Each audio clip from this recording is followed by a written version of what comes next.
nós estaremos meditando a palavra de Deus. É a 8ª ministração dessa série que nós fazemos. Essa série que tem como título o poder do foco. Nós temos falado muito que o foco no menos também é mais. E o tema específico da nossa ministração de hoje é menos insegurança, mais identidade. E nós vamos conversar sobre isso nessa noite. Essa é a 8ª ministração, são 2 meses já ministrando. Devo ministrar mais umas 2 ou 3 pregações nesse sentido. E nós iniciamos a nossa ministração lá na primeira ministração. Nós começamos a falar sobre João, quando ele declara lá no seu evangelho, ele diz que era necessário que ele diminuísse para que Jesus crescesse. E nós começamos a ministrar sobre essa questão, sobre a necessidade de diminuirmos para que Jesus possa crescer, para que Deus possa crescer na nossa vida. Depois, ao longo das ministrações, nós passamos também lá no Evangelho de Mateus, lá no capítulo 6, versículo 33, onde Jesus disse: olha, busquem em primeiro lugar o reino de Deus e a sua justiça, e as demais coisas vos serão acrescentadas. E nós falávamos sobre como Deus, o desejo de Deus é acrescentar à nossa vida tudo que nós precisamos. Acrescentar confiança, acrescentar fé, acrescentar alegria, acrescentar à nossa vida o amor, a união, a paz que nós tanto precisamos. Acrescentar na nossa vida, a nossa casa, a nossa família, os nossos ciclos de relacionamentos. A vontade de Deus é acrescentar. O desejo do coração de Deus é acrescentar. E hoje Deus quer falar comigo, com você, nessa noite de ceia. Ele quer falar sobre menos insegurança, mais identidade. Todos nós, sem exceção, lidamos com algum tipo de insegurança na nossa vida, quer gostemos disso ou não, quer nós venhamos a admitir isso ou não. Há algum tipo de insegurança em alguma área, em algum lugar das nossas vidas, ele existe, e é algo que Deus quer trabalhar, é algo que Deus quer operar na nossa vida. Deus quer que nós também estejamos empenhados em trabalhar nisso. Deus quer que o nosso crescimento enquanto pessoas que são seus instrumentos, onde quer que estejamos, seja real. Ele quer que a gente cresça como pessoa, que nós estejamos nos libertando de amarras, que nós estejamos nos preparando para sermos realmente instrumentos dele, bênçãos aonde quer que nós estejamos. A nossa cultura e a nossa sociedade estão vivendo tempos de crise de identidade. Tempos em que as pessoas não sabem quem são, não sabem o que tem que fazer, o que deveriam estar fazendo, para onde deveriam estar indo, ou onde deveriam estar. E essa não é uma questão só do nosso país, é uma questão do mundo. O mundo todo passa por essa crise de identidade. Há uma crise onde a maioria esmagadora das pessoas não sabem. Elas não sabem quem são. Não sabem por que tem que lutar, não sabem por que tem que tomar certas decisões, não sabem para onde devem ir, não sabem o que devem fazer das suas vidas. Por quê? Porque não sabem quem são. Há uma crise de identidade generalizada, desde os mais novos até os mais experientes, que alcançou a nossa geração, alcançou esses dias de hoje. E essa crise de identidade, em grande parte, vem da insegurança. E a insegurança nos faz parte dessa nossa identidade, mas o plano original de Deus não era assim, irmão. O plano original de Deus não é que o ser humano fosse inseguro. O plano original de Deus não é que a gente tivesse medo das coisas, que tivesse insegurança das coisas. Mas essa crise de identidade faz com que a gente aceite essa insegurança como se fosse parte da nossa vida. Uns chamam de medo, outros chamam de fobia, outros vão chamar de depressão, outros vão chamar de... E essa insegurança que vem, toma conta, se ela não for tratada, ela vai se ligando à nossa identidade e nós começamos a pensar que isso faz parte da gente. Faz parte não querer se expor, faz parte não se apresentar, faz parte não colocar a cara, faz parte não se apresentar para a vida, faz parte não arriscar. Eu vejo pessoas que acham que isso faz parte das suas vidas. Pessoas que, não, pastor, eu não sou assim, eu não nasci para isso, eu não sou tão arrojado, eu não sou tão expansivo, eu não sou tão alegre. Pastor, eu sou meio, eu sou meio tímido, meio retraído. Mas não é, irmão. Deus criou a nossa identidade, não é para nós vivermos debaixo ou cobertos pela insegurança. E se nós não tratamos, a insegurança começa a influenciar a nossa maneira de pensar, começa a influenciar a maneira como nós respondemos aos fatos da vida, a maneira como nós agimos, como nós falamos. Mas a insegurança não faz parte da nossa identidade. Deus, ele não nos criou para sermos inseguros quanto à nossa identidade. Deus nos criou para saber quem nós somos por causa de quem ele é. O mundo hoje quer saber, quer dizer para você quem você é, independente de Deus. Nós fomos criados para saber quem nós somos a partir de quem Deus é. Nós sabemos quem somos e precisamos saber quem somos a partir de quem Deus é. A insegurança é falta de confiança. A insegurança é falta de certeza, de garantia. Tem um texto da palavra de Deus que está em Hebreus capítulo 11, versículo 1, que diz assim: ora, a fé é a certeza daquilo que esperamos e a prova das coisas que não vemos. A fé, ela é o oposto da insegurança. E quando nós falamos aqui de certeza das coisas, quando nós falamos de confiança das coisas, nós estamos falando da confiança em Deus. Não é da confiança na bênção, não é na confiança na promessa, não é na confiança na oração, não é na confiança na fé de alguém. Estamos falando de confiança em Deus. É isso que a Bíblia diz, que nós precisamos aprender a ter e viver essa confiança em Deus. Eu vejo pessoas confiando na oração, eu vejo pessoas confiando nas campanhas, eu vejo pessoas confiando em promessas, eu vejo pessoas confiando na fé de alguém, eu vejo pessoas confiando em profecias. Mas hoje Deus quer falar comigo, com você, sobre confiarmos nele. A base da nossa confiança, da nossa certeza está em Deus. A certeza tem que ser aquele tipo de certeza, sabe assim, irmão? É como se você pegasse uma bola, jogasse para o alto, e você já tem uma certeza que ela vai cair. Ninguém precisa te explicar, ninguém precisa ensinar, ninguém precisa pedir para você ter fé. Você tem certeza que essa bola vai cair. Entra no rol das verdades que não precisam ser provadas. Na filosofia a gente fala muito sobre isso. São verdades que existem e não precisam ser provadas. Ninguém precisa provar para você que se jogar uma bola para o alto ela vai cair. Ninguém precisa provar. Por exemplo, você sabe que o sol nasceu hoje, teve um dia, e um dia a Bíblia diz que anuncia outro dia. Nós já pensamos assim: amanhã vai amanhecer, o dia vai amanhecer, o sol pode ser que tenha nuvens, mas vai clarear e vai ser dia. De onde vem essa certeza, irmão? Ninguém precisa provar isso para você, ninguém precisa tentar dizer para você que as coisas são assim. É uma certeza que vem, que não precisa ser provada, não precisa ser explicada. E é isso que a Bíblia está dizendo, que nós precisamos chegar nesse ponto de ter uma certeza e uma confiança em Deus, onde Deus não precisa provar nada, onde Ele não precisa explicar nada, onde nós simplesmente confiamos que tudo que Ele diz que vai acontecer na nossa vida vai acontecer. Confiamos que se Ele diz que vai cuidar da nossa vida, Ele vai cuidar. Confiamos que as coisas que estão acontecendo na nossa vida, de alguma maneira, por mais que a gente não entenda, estão no controle de Deus. Isso é confiar em Deus.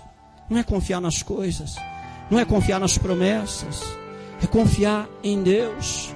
E nós precisamos entender essa questão, que o autor dessa carta aos Hebreus está dizendo isso. Ele está dizendo: olha, eu tenho confiança, eu tenho certeza, eu sei que o que Deus diz vai acontecer, por mais que eu não entenda, não saiba quando, mas vai acontecer. Eu estou certo, eu tenho certeza que as coisas que estão acontecendo na minha vida hoje, por mais que eu não entenda, eu não concorde até, mas tem um Deus que está no controle de todas as coisas, e é um Deus que está agindo, Ele está trabalhando. Eu preciso acreditar. Temos que ser aquele povo que quer remover a insegurança das suas vidas e quer a sua identidade com Cristo, porque nós sabemos, nós temos a certeza absoluta que Ele nos chamou, do que Ele nos chamou para fazer, do que Ele nos chamou para viver. Sabemos quais são os alvos e os propósitos de Deus para a nossa vida. Nós precisamos ser esse povo que olha para as suas inseguranças e dizem: Deus, essa insegurança não faz parte de mim, essa insegurança não faz parte da minha vida, eu não posso ser assim, eu não posso me conformar com isso. Eu sei quem eu sou no Senhor, eu sei que o Senhor tem algo para a minha vida, eu sei que o Senhor quer coisas da minha vida. Nós vamos olhar um pouquinho para a vida de Saul. Muitas pessoas já viram, já conhecem, outras não. Saul, o primeiro rei de Israel. Quando nós vamos lá em 1 Samuel capítulo 9, no versículo 2, a Bíblia diz assim: tinha ele um filho chamado Saul, um belo jovem. Nenhum outro havia entre os filhos de Israel mais bonito do que ele. Os rapazes mais altos chegavam apenas à altura dos seus ombros. A Bíblia está dizendo que Saul era um cara lindão, bonito, bem apanhado, vistoso. Alguns vão falar: pastor, é igual aquela música, sim, moreno alto. Por favor, vai devagar, irmão, não, calma. Talvez ele fosse moreno, alto. Ele era moreno, alto, forte, bonito, vistoso. E a Bíblia diz que quando ele chegava, os mais altos batiam no ombro dele. Era um cara que quando chegava todo mundo via, percebia aquele cara, não só pela altura, mas pelo porte, pela beleza. A Bíblia diz que o cara era bonitão. A Bíblia vai frisando essa questão toda de quem ele era, de como ele era bonito. E as pessoas queriam e olhavam ali a sua aparência. Não havia ninguém igual a ele. Mas Saul, durante toda a sua vida, ele teve que lidar com a insegurança. Saul foi um cara inseguro. Saul, ele era bonito, ele era vistoso, se tornou o rei de Israel, tinha tudo o que quisesse, mas era um cara inseguro. Ele era um homem inseguro e teve que lidar com a sua insegurança, porque ele era muito, muito inseguro. Foi ungido rei. Ele tinha toda a influência, ele tinha todo o poder, ele tinha o dinheiro, ele tinha a fama, ele tinha tudo que ele queria ter, mas era um homem inseguro.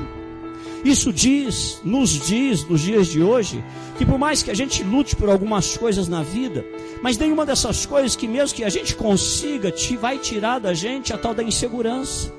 Pessoas que não dormem direito, pessoas que vivem com medo de perder algo, pessoas que têm medo de dar opiniões, pessoas que têm medo de se apresentar, pessoas que têm medo disso, têm medo daquilo, lutam por coisas, conseguem seu carro, seu bom trabalho, conseguem a sua casa, conseguem as suas posições, conseguem, mas são pessoas que às vezes não conseguem colocar a cabeça no travesseiro, são pessoas que têm medo, que têm insegurança, e a Bíblia vai dizendo sobre isso na nossa vida, que todas as coisas que nós buscamos na vida não vão poder tirar da gente essa insegurança que nos ronda, essa insegurança que está na nossa vida, em todos nós, num grau maior ou menor.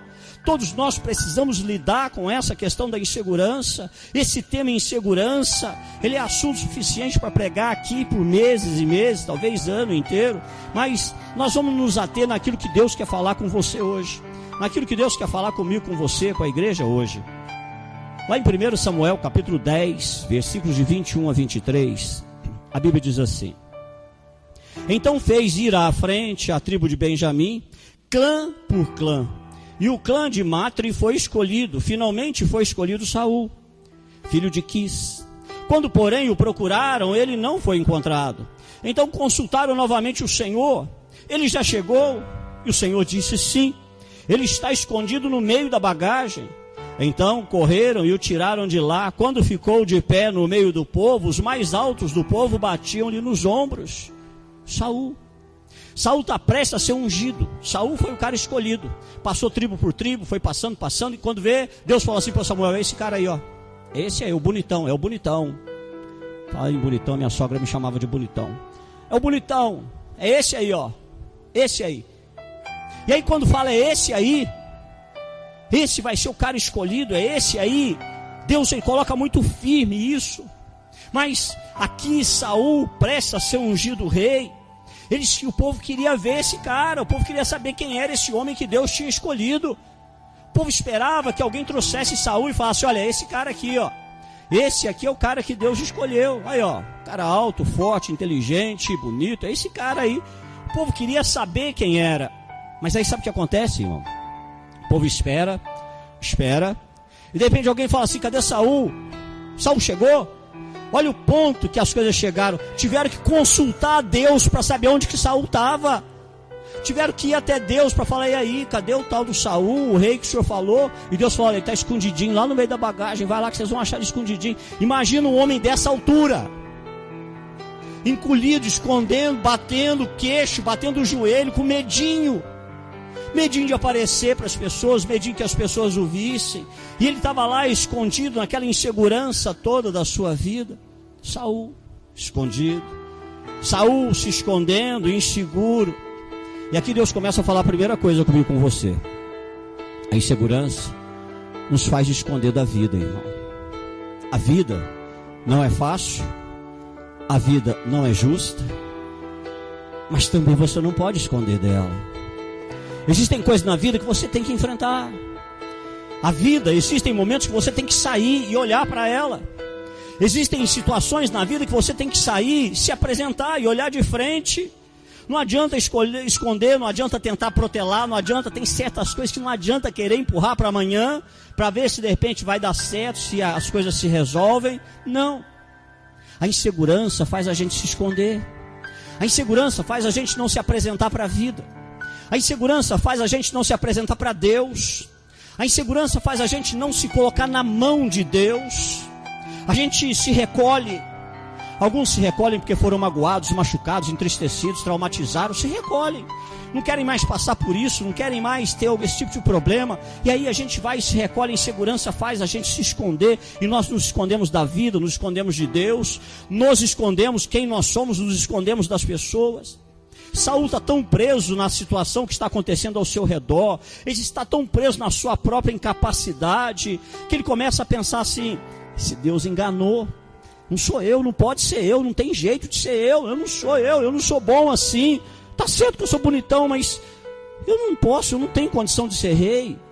Eu não posso governar sobre Israel, eu não sou bom o suficiente. Ele se esconde. 1 Samuel capítulo 9, versículos 20 e 21, a Bíblia diz assim: quanto às jumentas que você perdeu há 3 dias, não se preocupe com elas. Já foram encontradas. E a quem pertencerá tudo que é precioso em Israel, senão a você e toda a família do seu pai? E Saul respondeu: acaso não sou eu um benjamita, da menor das tribos de Israel? E não é o meu clã o mais insignificante de todos os clãs da tribo de Benjamim? Por que então estás me dizendo tudo isso? Samuel começa a dizer assim: ô Saul, você está cuidando aí, está preocupado com as jumentas do seu pai, mas deixa eu te falar, Deus tem um plano muito maior para a sua vida. Deixa essas jumentas para lá, eles vão encontrar, vai devolver. E olha, eu vou te falar mais. Você é o cara que foi escolhido para ter tudo de bom, tudo que Deus quer dar é para você e para a sua família. Deus te escolheu para ser rei de Israel. E aí Samuel começa a falar para Saul sobre isso, o que Deus vai fazer na vida dele. E as palavras desse novo rei, eu fico imaginando, irmão, Deus chegar para mim e falar assim: ó, pastor, Deus te escolheu para fazer isso, ou ser aquilo. Eu não estou nem aí se tem condição, se tem recurso ou não. Eu vou falar: glória a Deus. Se Deus mandou colocar o pé na água, eu vou molhar meu pé. Se Deus mandou fazer isso, eu vou fazer. Eu tenho certeza que se Deus chegasse e mostrasse e falasse algumas coisas para você, eu espero que a sua atitude fosse: Deus, eu não sei como, eu não consigo acreditar, mas tomo posse. Deus, eu não sei como vai ser, mas estou aí, estou dentro, vamos lá, pode fazer. Graças a Deus, louvado seja o teu nome. Eu confio no Senhor, sim. Eu sei que o Senhor vai me capacitar. Eu não sei como eu vou fazer, mas o Senhor vai me capacitar. Mas Saul, irmão, não foi esse cara vibrante. Saul não foi esse cara que vibrou com o chamado de Deus, não. Saul não foi um cara que vibrou com o que Deus havia escolhido ele, não. Ele chega e já começa a chorar, se lamentar. Porque eu sou apenas um filho da tribo de Benjamim. Eu não sou bom o suficiente para ser rei sobre todo Israel. Saul aqui está mostrando que se sente extremamente inseguro sobre o que está acontecendo. Quando ele viu que era sério, quando ele viu que Samuel estava ali para ungir, quando ele viu que era sério, ele arrumou um lugar para esconder, irmão. Ele foi lá e ficou escondidinho, ficou lá para ninguém o achar, para ninguém o encontrar. E a insegurança nos faz esconder, não queremos ser quem realmente Deus nos chamou para ser, não queremos sair para a vida, não queremos confiar em Deus para superar, não queremos e nem conseguimos acreditar que Deus vai fazer algo bom na nossa vida, que Deus vai mudar toda a história, que Deus vai reescrever uma história, que Deus vai dar um novo começo. Deus chamou Saul para ser rei, mas ele estava tão preso em como ele se sentia sobre a sua situação. Ele estava tão preso em olhar para onde ele havia vindo, olhar para o seu passado, que ele pensou assim: Deus se enganou. Eu não estou qualificado para fazer isso. A insegurança faz você se sentir desqualificado para as bênçãos de Deus, irmão. Sabe, eu fico imaginando a quantidade de sonhos, de coisas tremendas, porque a Bíblia diz que os olhos não viram, os ouvidos não ouviram aquilo que Deus preparou para aquelas pessoas que o amam. Eu fico imaginando o quanto Deus, Ele quer falar comigo, com você, o quanto Deus quer fazer a gente sonhar, o quanto Deus quer dar para a nossa vida coisas. E olha, quando eu falo coisas grandes, por favor, Deus pode colocar você no tipo de evidência que Ele quiser, mas coisas grandes significa sermos potencialmente e poderosamente usados por Deus. Mas eu vejo que a insegurança nos faz sentir pequenininhos, desqualificados, pecadores. Mas a verdade, e aqui eu gostaria que você abrisse muito seu coração, irmão, muito. Às vezes, nós medimos o nosso presente e o nosso futuro pelo nosso passado. Às vezes nós olhamos para a nossa vida E nós achamos que o nosso passado vai continuar determinando o nosso presente e o nosso futuro. O nosso passado, nós achamos que ele nos desqualifica para aquilo que Deus nos chamou para fazer. A insegurança vai te dizer que realmente a tua fama chega primeiro que você.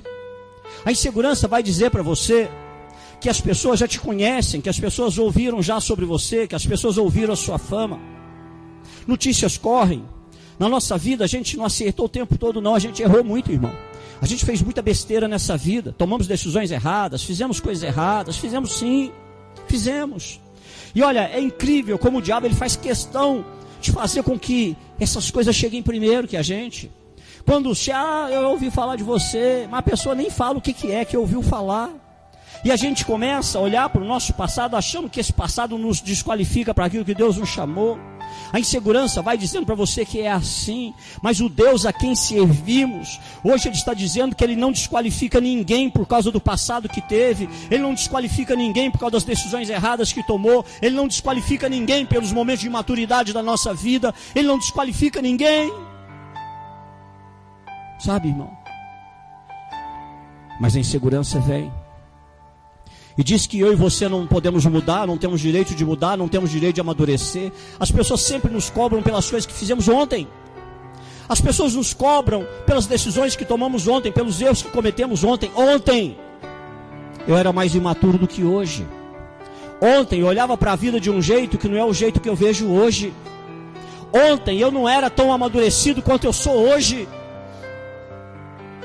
E aí Deus hoje trouxe você aqui para dizer isso para você, que o seu passado não te desqualifica, seja um passado bem distante, ou seja um passado bem próximo, isso não te desqualifica, não te desqualifica para aquilo que Deus chamou, para o que Deus espera. Ele só espera a tua atitude diante do que Ele tem para você, e a tua atitude tem que ser Deus. Eu não quero continuar me escondendo do meu passado, eu vou confiar no Senhor que é o meu Deus, eu quero colocar no Senhor a minha vida, para que o Senhor possa me usar da maneira que o Senhor quiser, porque se o Senhor está me chamando, então eu vou. Independente do que pensam, falam, acham, a gente muda, irmão. A gente muda. E muito. E não é pouco não, a gente muda e muito. Uma das coisas que eu aprendi nessa igreja, nesses 24 anos de ministério, é isso. Eu falo muito aqui isso. O pastor que eu era há 24 anos atrás, radical, muito extremo, muito intenso, ou era 8 ou era 80. E Deus começou a trabalhar na minha vida, trabalhar na minha vida, trabalhar na minha vida e dizer para mim, não tem que ser 8 ou 80 não. Existe uma coisa chamada amor, que faz encontrar o tempero, o meio termo, o tempo de cada um, o jeito de cada um. E hoje, Deus está dizendo isso para você. Por que você não consegue acreditar nas coisas que Deus tem para você? Porque alguma coisa deu errado? Porque pecou? Porque você de repente enfiou os pés pelas mãos em alguma coisa na sua vida? A Bíblia diz que Deus não é homem para que minta. A Bíblia diz que os planos e propósitos de Deus não podem ser frustrados. Deus, Ele está disponível para começar e reescrever uma nova história. Às vezes eu aconselho pessoas e as pessoas começam a chorar sobre leite derramado. Eu tenho que falar, olha, o leite já derramou, filho. Agora olhar para frente, apresentar um copo de novo para Deus, falar, enche a minha medida de novo e bola para frente. Vamos lidar com as consequências, vamos sim, mas sabendo que há um Deus que vai estar com a gente, vai nos acompanhar, vai reescrever a nossa história de uma maneira maravilhosa novamente, ainda que o mundo pense que você não merece uma nova chance. Ainda que o mundo julgue você e diga que você é o sem vergonha, você foi o traidor, você foi isso, você foi aquilo. Ainda que o mundo te desqualifique, Deus te trouxe aqui para dizer para você que o teu passado jamais vai te desqualificar diante de Deus. Que o que Ele tem para a sua vida está firme. Há um propósito de Deus para você. Todos nós temos um passado, irmão. Às vezes um passado recente, às vezes foi ontem, semana passada. Fizemos bobagem, erramos sim. Todos nós temos coisas na nossa mente que nós guardamos e nos faz sentir às vezes desqualificados, nos faz sentir pecadores demais, nos faz achar que perdemos as promessas de Deus por causa de decisões que nós tomamos na vida. Todos nós temos coisas no nosso passado que podem nos fazer sentir indignos. Eu não sei com quem Deus está falando hoje, mas às vezes a gente se sente indigno de orar, de adorar. Às vezes a gente se sente indigno de ensinar. Às vezes a gente se sente indigno porque, poxa, eu errei ontem. Poxa, eu não sou perfeito. Pastor, eu ainda não estou pronto. Quando a pessoa fala para mim, eu não estou pronto, a pessoa está dizendo, pastor, eu ainda tenho pecados na minha vida, eu ainda tenho coisas na minha vida, eu ainda tenho situações na minha vida. E eu acho que isso me desqualifica, me torna indigno de estar na presença de Deus. Me torna indigno de orar, me torna indigno de adorar, me torna indigno de servir a Deus. Mas, olha, Deus não está preocupado com o teu passado.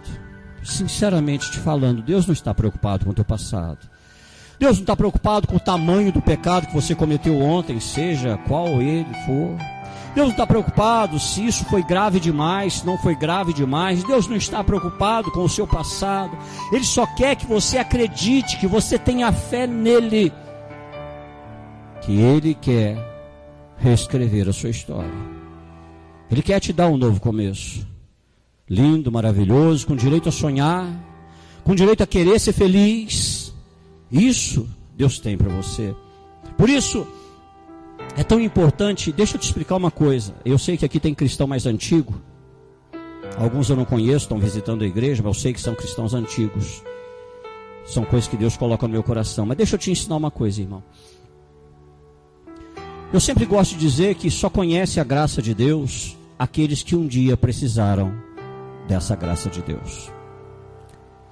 Olha, é por isso que é tão importante que na nossa vida existam pessoas que um dia precisaram da graça de Deus. Sabe o que significa isso?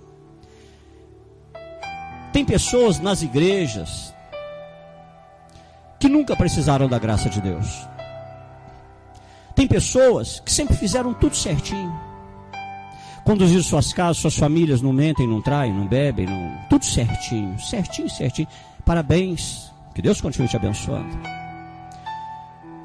Mas às vezes existem pessoas que não conseguem entender o que é a graça de Deus.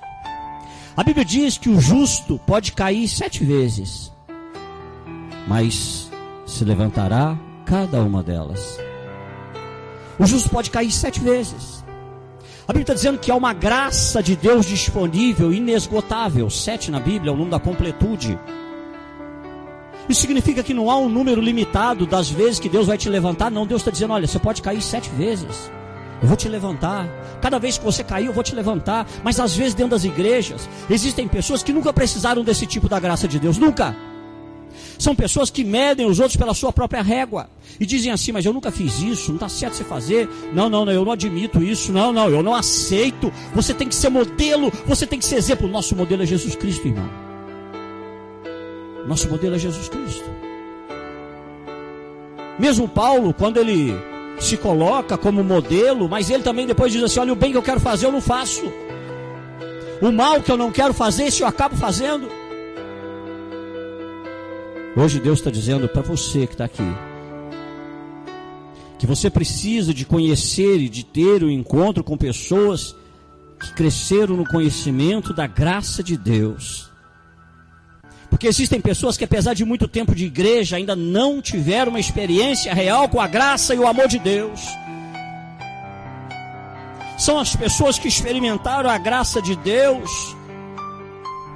Essas pessoas que todos os dias vão afirmar que a sua identidade está em Deus e não no que fez. A minha identidade, irmão, ela está em Deus e não nas coisas que eu já fiz na minha vida. Ela está em Deus. É Deus que diz para mim quem eu sou. Não sou eu que digo quem eu sou, não é você, não é a sociedade, não, é Deus quem diz quem eu sou. A minha identidade está em Deus e não nas coisas que eu fiz. Você não precisa se esconder de Deus. Pelo contrário, irmão. Deus quer que você se apresente a Ele. Deus quer que você dê sua vida a Ele. Deus quer que você seja uma daquelas pessoas que um dia, vai encontrar alguém caído, e às vezes dentro de uma igreja, Você vai dizer assim: irmão, eu já passei por isso e Deus me levantou. E o mesmo Deus que me levantou é o mesmo Deus que vai levantar você.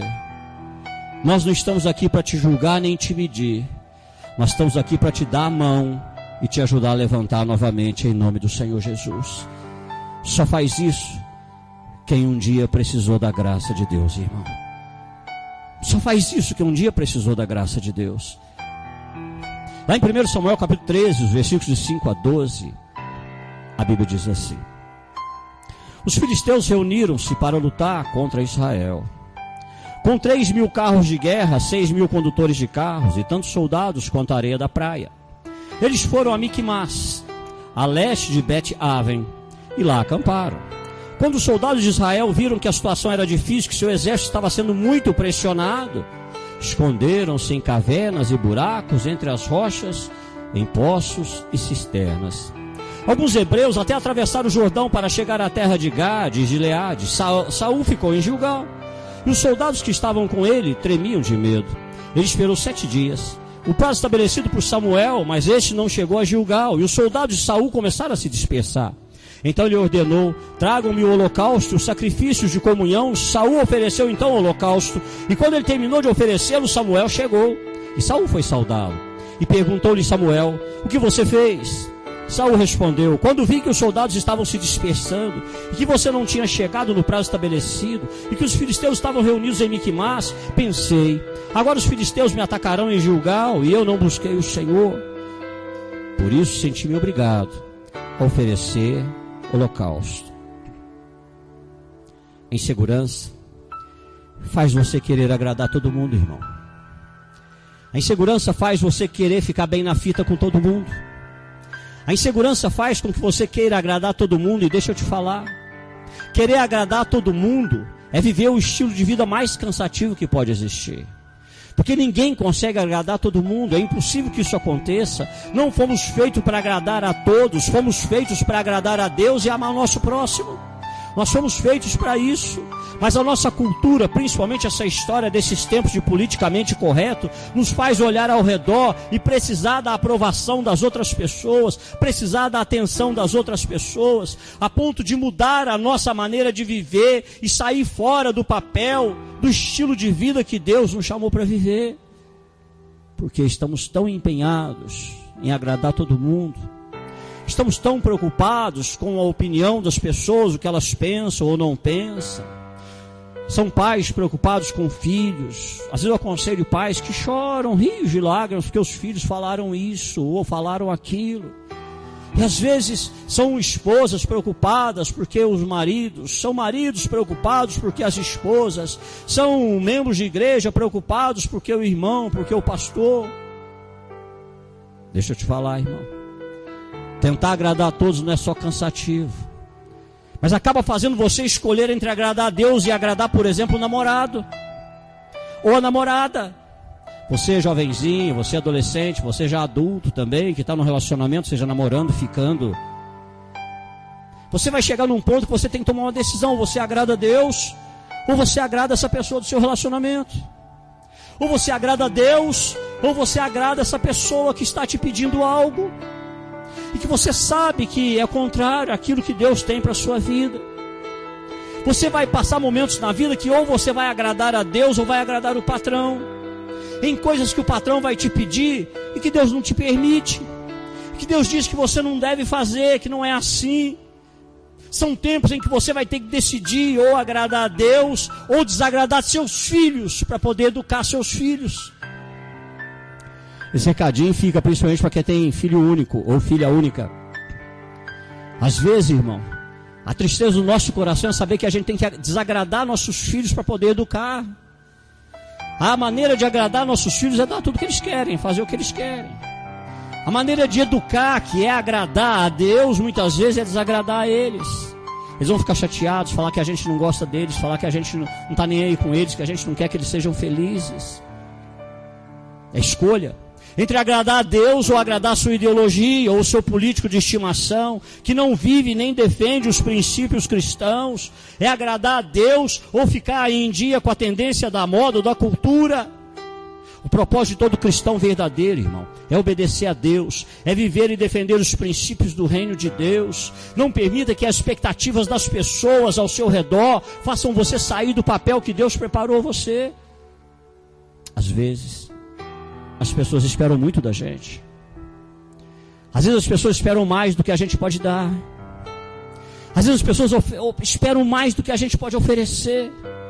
Às vezes as pessoas esperam da gente perfeição. Às vezes as pessoas esperam da gente que a gente seja perfeito em tudo que faz. Nessa vida, você tem que se preparar para desagradar pessoas. E saber que o mundo não vai acabar por causa disso. 1 Samuel capítulo 15, os versículos 9 e 19. A Bíblia diz assim: Mas Saul e o exército pouparam Agag e o melhor das ovelhas e dos bois, os bezerros gordos e os cordeiros, pouparam tudo que era bom, mas tudo que era desprezível e inútil destruíram por completo. 19 agora. Porque você não obedeceu ao Senhor, porque se lançou sobre os despojos e fez o que o Senhor reprova. Saul está em guerra, Deus tinha vindo e falado: ó, Saul, destrói tudo, queima tudo, não fica com nada, Saul, não fica com nada. Não pega nada. E Saul olha aquilo e fala: gente, mas isso aqui é um boi, isso aqui é uma ovelha, isso aqui, não, vamos destruir isso aqui, não desperdício, não, vamos ficar com isso aqui. A insegurança muitas vezes leva você a desobedecer a Deus, irmão. Mantiveram o que era atraente, e nós muitas vezes continuamos mantendo nas nossas vidas coisas que estão apelando para a nossa carne, para a nossa sensualidade, coisas que estão apelando para os nossos sentimentos, para as nossas emoções, e essas coisas muitas vezes estão nos fazendo desagradar e desobedecer a Deus. Mas porque elas são atraentes e são boas, nós as mantemos na nossa vida. Deus olha para você, por exemplo. É muito bom vir à igreja, é ótimo você estar aqui, mas Deus não te mede pelo número de vezes que você vai na igreja. Deus, Ele olha como você trata a sua esposa, como você trata seu marido quando vocês estão sozinhos. Deus olha para você, filho, como você trata seus pais. Deus olha para você quando você está num lugar sozinho com alguém. Deus olha para o seu coração. Deus quer que o seu culto, na verdade, não seja somente esse momento aqui, mas que o seu culto seja uma vida dedicada a Ele, seja uma vida de decisões que muitas vezes serão difíceis de serem tomadas. Deus quer que o seu culto seja a sua maneira de trabalhar, a sua maneira de conversar, a sua maneira de falar, a sua maneira de se relacionar, a sua maneira de honrar, a sua maneira de corrigir, a sua maneira de educar. Educar Deus, educar filhos é ministério. Corrigir filhos é ministério. Deus olha para isso, irmão. E aqui eu poderia ficar falando muito tempo sobre desdobramentos da insegurança na sua vida. Mas como o tempo não permite, eu vou pular lá para João capítulo 1, versículo 12, que diz assim: Contudo, aos que o receberam, aos que creram em seu nome, deu-lhes o direito de se tornarem filhos de Deus.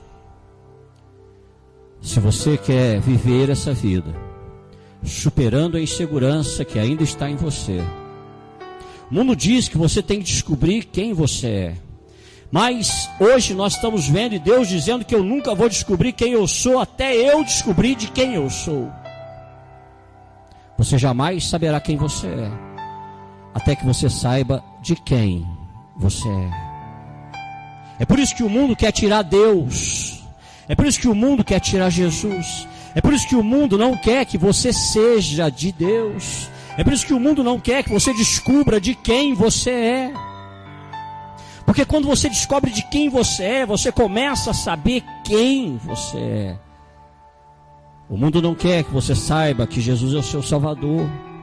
O mundo não quer que você saiba que os seus pecados foram perdoados lá naquela cruz do Calvário. E não são só os pecados que você um dia cometeu, são os pecados que você ainda vai cometer. Jesus morreu não é só pelo que você fez de errado, não, irmão. O sangue de Jesus é um ato, um presente contínuo.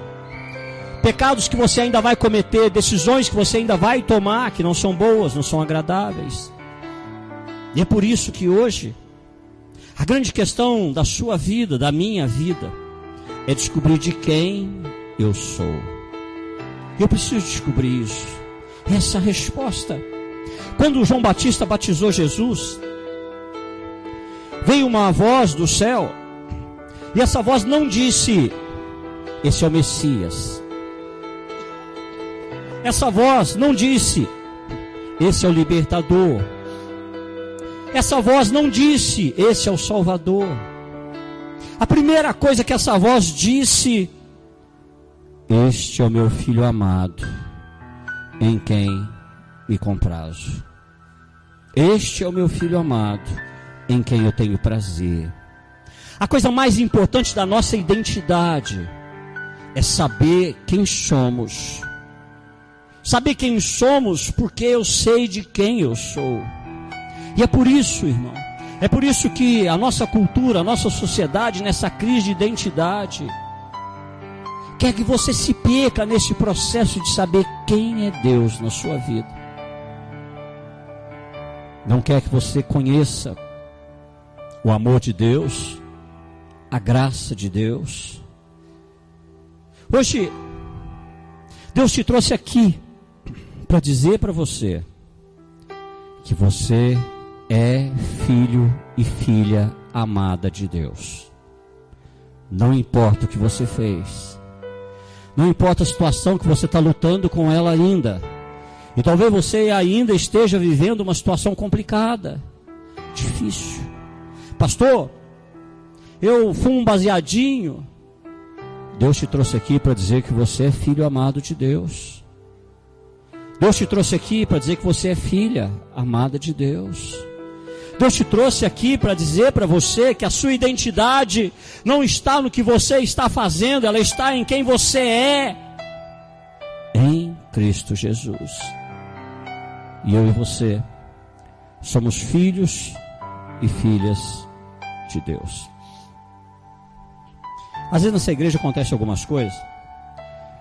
Criança, por exemplo, eu não gosto que chame a atenção de criança. Criança tem que acostumar com a igreja, se sentir bem na igreja. Você que é adulto, que é maduro, que se vira para absorver isso. Criança vai correr aí,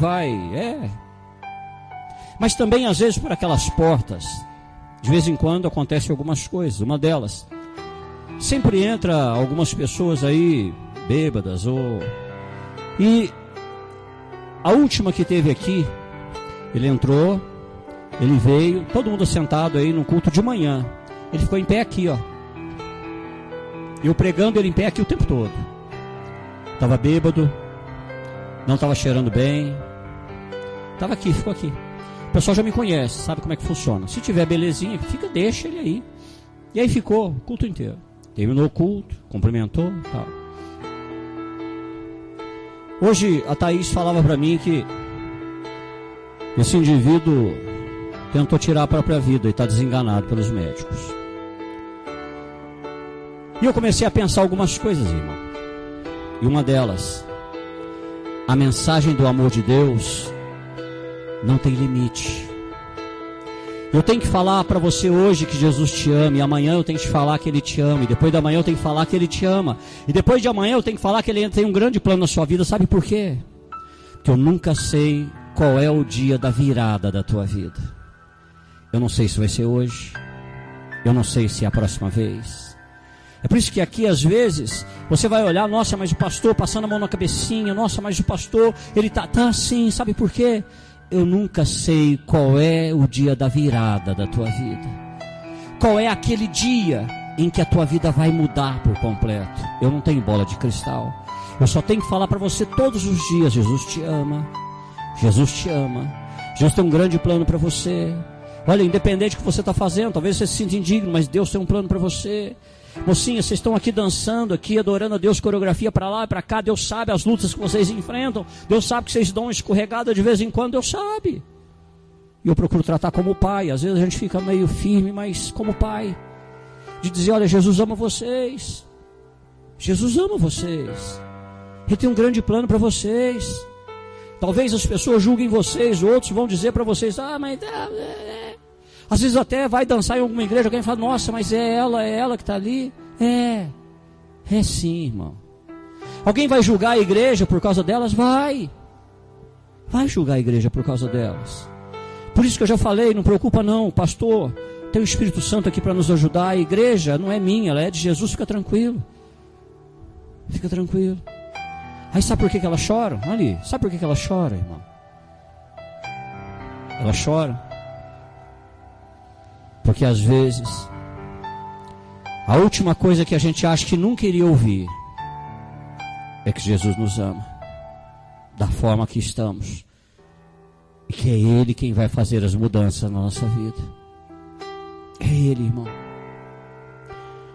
São 24 anos sendo trabalhado por Deus para entender o que é a identidade de um cristão. E a identidade de um cristão é concedida por Deus, não por mim e não por você, por Deus. Por isso eu agradeço muito a Deus por você que veio aqui hoje, por você que vem para ouvir essa palavra e começar a entender que a nossa parte é semear, edificar, levantar, dar a mão, amar, perdoar 70 vezes 7 se for necessário. Nós estamos aqui para isso, irmão. A nossa identidade é essa. Os amigos, não sei o que dizem para você. Os irmãos na fé, não sei o que dizem para você. Mas Deus está dizendo para você: você é minha filha amada, em quem eu me comprazo. Você é o meu filho amado, em quem me comprazo. Se tivesse uma camiseta que nós pudéssemos usar todos os dias, seria: estou em obras até o último dos nossos dias. Estou em obras, estou em construção.